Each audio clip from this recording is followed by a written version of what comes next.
যোৱাকালি যেটো ঘটনা হৈছে এই ঘটনাৰ বিষয়ে গভৰ্ণমেণ্টৰ ফালৰ পৰা এটা কমিশনাৰ লেভেলৰ ইনকুৱাৰী অৰ্ডাৰ কৰা হৈছে আৰু আমি আশা কৰিছো যে এই ইনকুৱাৰীটো খুব সোনকালে শেষ হ'ব আৰু যেটো ৰাইজৰ মনত এটা ভাৱ আছে এই গোটেইখিনি ক্লিয়াৰ হ'ব।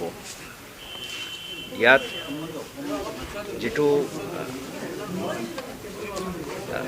মই ইয়াত আহিছোঁ কোহৰাৰ পৰা মই যোৱাকালি কোহৰাত আছিলোঁ কোহৰাৰ পৰা ইয়াত আহিছোঁ আহি মই ইতিমধ্যে আমাৰ পুলিচৰ যিখিনি বিষয়াসকল যোৱাকালি এই ঘটনাত আছিলে তেওঁলোকৰ লগত কথা পাতিছোঁ তেওঁলোকৰ পৰা আমি গোটেই কথাটো শুনিছোঁ। ইন দ্য মিন টাইম সেইটোৰ ভিত্তিত যেটো মই মোৰ এছেছমেণ্ট এইটো আজি ইয়াৰ পৰা গৈ মই মাননীয় সঞ্চালক প্ৰধান ডাঙৰীয়াক আৰু গৃহ বিভাগ অৱগত কৰিম আৰু তাৰপিছত আমি নেক্সট আমি কি স্টেপ ল'ব লাগে এইখিনি ল'ম। যেটো ইনভেষ্টিগেশ্যন ইয়াত হৈ আছে এই ইনভেষ্টিগেশ্যনৰ বিষয়ে যিখিনি ডাইৰেকশ্যনছ দিব লগা আছে এইখিনি দিয়া হৈছে। যিখিনি ইয়াত চিজাৰ হৈছে এইখিনি চিজাৰ ফৰেনচিক এনালিচিছৰ কাৰণে যাব আৰু ফৰেনচিক এনালিচিছৰ পৰা যেটো ৰিপৰ্ট আহিব সেইটো ভিত্তিত এই ইনভেষ্টিগেশ্যনটো খুব সোনকালে শেষ কৰিবলৈ তদন্তকাৰী আৰক্ষী বিষয়াসকলক কোৱা হৈছে। প্ৰদীপ বনিয়াই ইয়াত এটা FIR দিছে।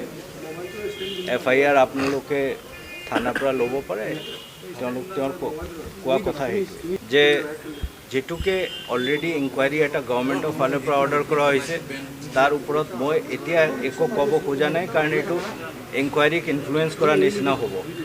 ইনকুৱাৰী ৰিপৰ্ট আহক। ছেকেণ্ড মই এটা কথা ভাবোঁ যে যেটো ইয়াত অপাৰেশ্যন চলি আছে এই বিষয়ে মই অলৰেডি SP সাহেবৰ লগত আলোচনা কৰিছোঁ।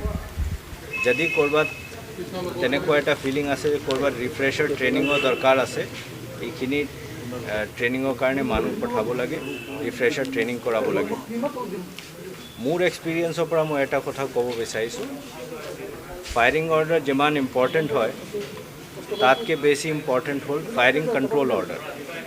তো এই বিষয়ে যদি আমি ক'ৰবাত শ্বৰ্টকামিং পাইছোঁ আৰু যদি ইনকুৱাৰী কমিশ্যনো তেনেকুৱা ইনকুৱাৰী কমিটিও ঠিক তেনেকুৱা মন্তব্য কৰে তেতিয়া সেইটো কাৰণে যি একশ্যন ল'ব লাগে আমি ল'ম আৰু ৰিফ্ৰেছাৰ ট্ৰেইনিঙত যি দৰকাৰ আছে সেইটো আমি একশ্যন ইয়াত যেটো যোৱাকালি ঘটনা হোৱাৰ পিছত যিখিনি ৰাইজৰ মাজত এটা প্ৰতিক্ৰিয়া সৃষ্টি হৈছে সেই প্ৰতিক্ৰিয়া সৃষ্টি হোৱাৰ পিছত আমি প্ৰতিক্ৰিয়াক আদৰণি জনাই এইখিনি কৰিছোঁ। সেইকাৰণে ইনকুৱাৰী অৰ্ডাৰ কৰা হৈছে যেটোকে ৰাইজৰ মনত যিখিনি উদ্বেগ যিখিনি উত্তেজনা আছে এইখিনি এড্ৰেছ হওক আৰু ক্লিয়াৰ পিকচাৰটো ৰাইজৰ আগত আমি দাঙি ধৰিব পাৰোঁ। আৰু স্যাৰ যেটো কথা সম্বোধনকাৰী কৈছে 24 ঘণ্টা সময় তেওঁলোকে দিছে যে কিবা মানে ইনকুৱাৰী কমিটিটো অলৰেডি ফৰ্ম কৰা হৈছে। মই কিন্তু তথাপিও ভাবোঁ যে 24 ঘণ্টাত ইনকুৱাৰী কমপ্লিট নহ'ব মিনিমাম 7 দিনটো লাগিবই কাৰণ ইনকুৱাৰী কমিটি তাৰ পৰা আহিব কমিশনাৰ যিজন অফিচাৰক দিয়া হ'ব তেওঁলোকে আহিব আহি সাক্ষী বাদী ল'ব য'ত ঘটনা হৈছে তাত যাব যিখিনি মানুহ যি ক'ব বিচাৰে সেইটো কাৰণে তেওঁলোকক টাইম দিব লাগিব। চ' মই নাভাবোঁ যে 24 ঘণ্টাৰ ভিতৰত হ'ব কিন্তু মই ভাবোঁ এনেকুৱা এটা ইনকুৱাৰী 7 দিনৰ ভিতৰত নিশ্চয় শেষ কৰিব।